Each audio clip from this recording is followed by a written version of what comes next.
Looney Farm Guy here. This is Cheese Factory Small by Andre Schauren on Farming Simulator 25. It's crossplay mod, and I'm on a PS5 Pro here on 4 fields. And this, well, it's under factories. There it is, 25 grand. I think it was like 4 slots, so very low on the slot count. No alternate configurations. We have 3 recipes. There is our trigger, buffalo mozzarella, cheese, and goat cheese. 5,000 liters of each of those is the capacity, input capacity.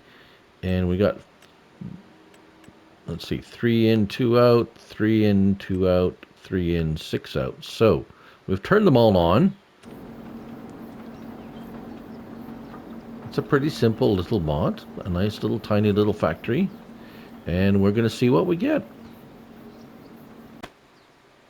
So before we see the results of the test on the factory, there's also some decoration that comes with this mod that I almost missed, so that's why I'm inserting this here. We have 5 placeable decorations. They're all purely decorational objects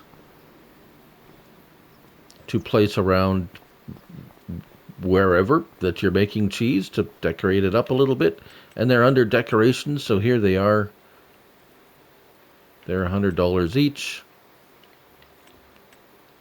just to decorate up your area.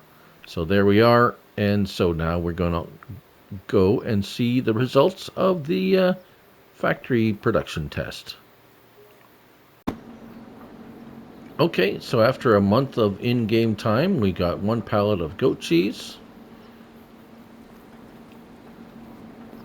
and 879 liters of cheese and 319 liters of buffalo mozzarella. So those might take a little bit more time. The cheese might pop out fairly soon. Goat cheese, as we would have guessed, produces quite a bit more, but everything seems to be working. There it is, Cheese Factory Small. Thanks for watching. Bye now.